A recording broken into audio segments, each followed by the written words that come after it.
how did he kill them? Let him count the ways. Here's your look at McFarlane Toys, DC Multiverse, the gold label collection, Mr. Zsasz.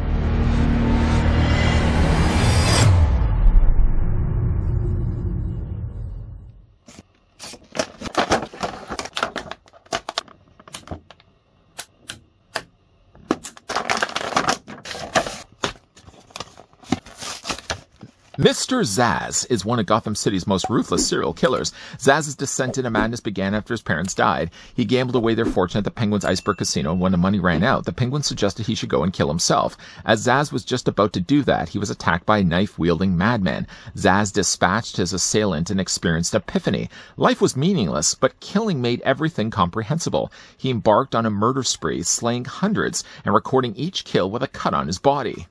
Just before we get down to the disfiguring details on the master of taking tallies, the tape measure is first going to tell us, yes it is, that Mr. Zsasz himself actually stands about 6 3/4 of an inch in height, or the figure is 17 centimeters tall. You can maybe add another 6 notches to that, bringing 6 figures now in for comparisons. Here's what Mr. Zsasz looks like, of course, with a knife, all Batman. His origin is so heavily influenced by, of course, the Penguin, so I want to bring in a classics Penguin for this. Here's what the figure looks like with the Infinite Frontier Joker, my go-to stand-in Joker for right now. Here's what he looks like as well with classics Mr. Freeze, or the closest thing to that, the Batman the Animated Series, classic colors Mr. Freeze. The classics Riddler as well will join us. Not to mention as well, here's what he looks like with Nightfall Catwoman. I'm going to go out on a limb here and make the assumption that the majority of the figure's budget went more into tattooing the front of Zsasz's body and his arms, and not as much into all the included accessories. If you really exclude his butter knife, then the only other 2 things that come included with the figure, though, are a trading card and a display stand. Let's look first at the trading card. Can I just say, first of all, this is a bleak, depressing image of Mr. Zsasz, and I'm glad that they chose to go with more of a classic route to Mr. Zsasz than not this rat-faced killer that looks like he would have been capturing the people in a Human Centipede movie. Silly though, Mr. Zsasz, you can't simply be stabbing the Cape Crusader's costume and think that that's the way they killed a Batman. By the way, though, Mr. Zsasz in this card has been a lot busier than the actual figure. There's a lot more markings all over his body. Does he also mark the back of his body? I can tell you, though, the figure doesn't. I can tell you also on the back of the card, if you question whether his real name is Zsasz, it is. It's Victor Zsasz. Squished together seems to be more than one paragraph. If you were to look at this by the end of the period, that's a space, that's a space. How many? Is that like 3 paragraphs all squished together? You could read this if you want to. That would involve pausing the video, or if simply I just held the card long enough in front of the camera. But don't worry, I beat you to it. I've already taken time and liberty of reading this for you. No. It's the least I can do. Let's move that off to the side, though. Off to the next other thing the figure comes included with is, of course, his circular black display stand. Still is branded down below with the DC logo. See that right there? And it also does have, of course, the neighboring peg off to the corner. Normally, I would say this plugs into either one of the figure's boots, but in this case, Mr. Zsasz doesn't choose to wear feet. I don't know how accepted he would be in restaurants. Usually it says no shirts, no shoes, no service. Is that something that they still do at restaurants? It's been a while since I've gone to a restaurant where I've looked at the signs. Anyways, though, the sign of DC is still printed down below here, and of course, we're probably going to be coming back to this near the end of this review. Off to the one included accessory, Mr. Zsasz comes included with a knife. There's no chance at all I'm going to be cutting myself. Look at the thickness of this knife. I mean, other than maybe just spreading on butter, or mayonnaise. You want mustard with your sandwich? No, that's something else. The thickness of the knife has to be observed. It's a pretty large knife, and I don't know if the reasoning why they chose the knife to be so big like this is just so it wouldn't break. It's a pretty soft enough plastic anyways, but it's a pretty hefty looking knife. And sadly, though, Mr. Zsasz only comes included with one gripping hand. If you're looking to put the knife over here, well, you're going to be greatly disappointed. The figure only holds the knife on the one side, and even really when you're putting the knife into his hand, which I seem to be having a failed job at doing, getting it in his hand. What's the problem here? What's the problem? Getting around his, there we go, getting around his fingers. If you're looking at this, doesn't it just look like it's way too big? Like he's walking around with a kid's toy. I guess, does it make it look less dangerous, the fact he's got a little bit more of a entertaining, funny-looking knife? Maybe if the knife was a little thinner. Obviously, we're not going to be putting blood all over this knife. Come on, let's pull that back a little bit. But I think the knife is maybe a little bit too ridiculously large in size. But again, he doesn't have any other gripping hands. And really, unfortunately, though, because the figure doesn't have really anything else, he doesn't have really a lot of additional tooling anywhere on his body either. You would think, at the very least, they could have included a secondary hand. So if you chose that you wanted to have the knife over here, or if you wanted to have him looking like he was kind of wiping off the blade, boy, this is getting dark, you could at least have done that. The figure doesn't have that, though. He only just has one closed fist on the other side. Let's remove the knife for right now. We'll put it off to the side.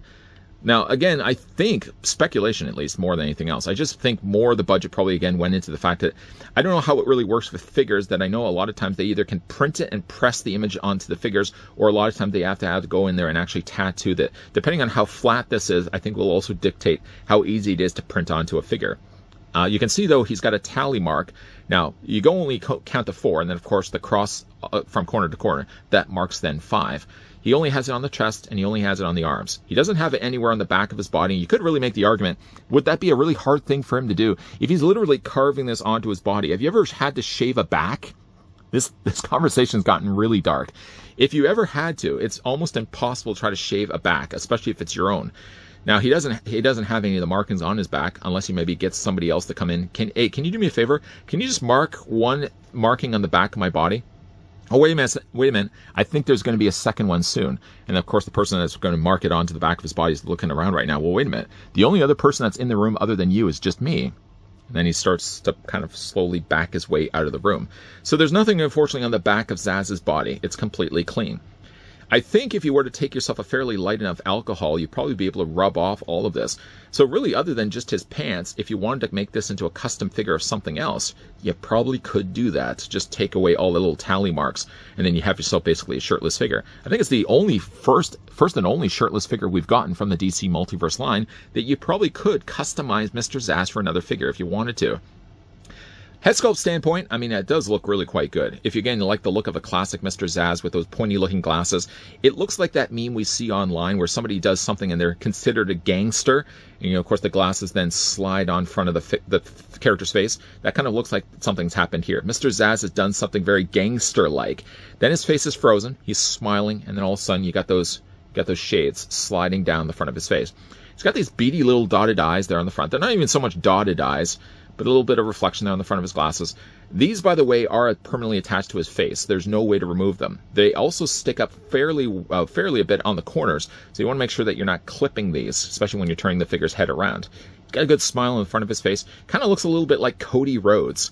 The coloring of his blonde is a little more unnatural. It doesn't really look like the coloring of what real blonde would be. Not that I'm necessarily a blonde myself, but it's a pretty bright yellow that they've used, but it's pretty close to the comics.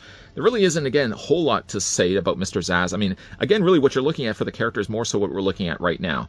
The lower half of his body is basically just pants, and then below that, he's got himself bare feet. So again, there's a lot of possibilities here. Not that I suppose if you wanted to, you could make yourself like a shirtless Bruce Wayne, sitting inside the Batcave, putting his feet up. He's thinking, boy, it's been a long day. It's been a long day. You could do that, I suppose, as well. But the pants themselves are pretty smooth and shiny in blue plastic. I think that, in fact, they probably have gone in there and painted it. I'm looking at this, and I keep thinking I've seen these pants before, and I think I'm probably just going crazy. There's sort of a marking here that looks like it would be a boot, but clearly it isn't. I think it's just more wrinkles. The pants themselves have been painted fairly decently. And again, you've got yourself the belt as well as the belt buckle in the front. There's again, little in the way of paint for Mr. Zsasz. It's more so here just the impressions, the printings of the tallies there on the front of his body. And, of course, more down below here in his pants. Now, for the figure's articulation, Mr. Zsasz does have still the regular articulation you'd expect with DC Multiverse figures. So the head's going to be on a ball joint. It rotates the head all the way around. The head can look up that high, and the head can look down that low. The head can also rock back and forth as well. The upper torso is going to be on a ball joint. The lower torso is also on a ball joint. The arms rotate all the way around. Both sides. You can also bring as well the arms out. Hey, how about that? You can swivel at the bicep. The figure does have a double hinge on the elbows, and the hands do rotate all the way around. Legs split out. They're on ratcheted joints. Still, you've got a softer kind of lower trunk area here. They've used softer plastic for this. Doesn't really, again, evoke the idea of a figure diaper. It's pretty close to the rest of the legs. Doesn't look like necessarily the trunks are sticking out at all. He's got a swivel there at the top of the thigh. Everything down below here feels really slick, like I've just basted him in butter. Where are we going with this conversation? Swivel though at the top of the thigh, a double hinge on the knee, and then Mr. Zsasz for his feet. Has an ankle pivot back and forth, an ankle rocker, and then Mr. Zsasz does have toe articulation as well. A lot of good stuff going on here with Mr. Zsasz. Again, it does beg the question really with what little this figure does come included with, why couldn't they have packed him with something else? I mean, not necessarily that you're going to be getting him guns. I mean, Mr. Zsasz is all about knives. Stabby things are all the things that he's more in favor of. Could have given him maybe a couple more of these. In fact, if anything, at the very least, they could have given him a mirror flip to the hand that he has right now, so he could have had the means to grip the knife on both sides instead of just the one. Other than that, though, I mean, other than the fact he's pretty scaled back on the accessory count, he's a nice Mr. Zsasz, and I'm glad, again, the fact that this is a comic-looking Mr. Zsasz, one that you could believe would be fitting in with the likes of, say, that Penguin, the classic Riddler, and not necessarily rat-face, like human centipede Mr. Zsasz. I'm so glad they didn't go in that direction. Now, if you gave me a piece of paper and you told me to write down, let's say 20 DC characters that haven't yet been made into DC Multiverse, I don't think if you were to go back and look at my list, you'd find Mr. Zsasz anywhere in the top 20. You certainly would not find him in the top 10. That being said, though, the fact that we finally have a plastic release of him, I'm glad that we do. And I'm glad that at least if they chose to release a Mr. Zsasz, they wanted to keep it more kind of... Because Mr. Zsasz, I mean, let's face facts. It's a touchy character to choose because obviously from a realistic standpoint, the guy literally cuts people up and then makes the markings all over his body. So I think unlike the trading card that came included with him, I don't think you really want to release this as a modern version of Mr. Zsasz. If anything, you want to really have the character kind of the way he looks in like the 80s and the 90s with those really crazy looking sunglasses. We kind of tone it down a little bit. It's kind of like Freddy Krueger. I mean, even though it's completely two different topics, but you kind of want to keep the idea that he's a fun character. You really don't want to look too deep into his backstory because, of course, like the trading card, it's pretty bleak. It's pretty grim. The look of the character, I think, is decent enough that he could fit in well with the characters I already have on display, like a Riddler, like a Penguin. Mr. Zsasz, this version of Mr. Zsasz fits in well with that. A modern version of Mr. Zsasz I don't think would have worked as well. Now, from the standpoint of the figure, there's really not a whole lot that goes with him. Granted, other than his really large, kind of silly-looking knife that he has, the only other thing that the figure really has is a trading card and display stand. The question really does ask is, did he really need more? I mean, for the fact that he didn't have any other way in the way of accessories, could have come included with, say, another gripping hand. Not that you necessarily need to have a whole armory of different stabbing, cutting tools, but at very least, if they're only going to give him a knife and they're only going to give him a trading card and display stand, I would think at the very least, they could have also given him a secondary hand. So he could have had the choices. Let's just say, I mean, maybe even, I don't know, maybe the character's left-handed, right? Because he's carrying the knife with his left hand, unless he does everything with his right. I mean, I write with my left hand, but I do everything else with my right. I don't kill people, granted, but maybe he's one of those people. Maybe he just writes all his memoirs and his diary entries with his left hand. He does everything else, including his killing, with his right.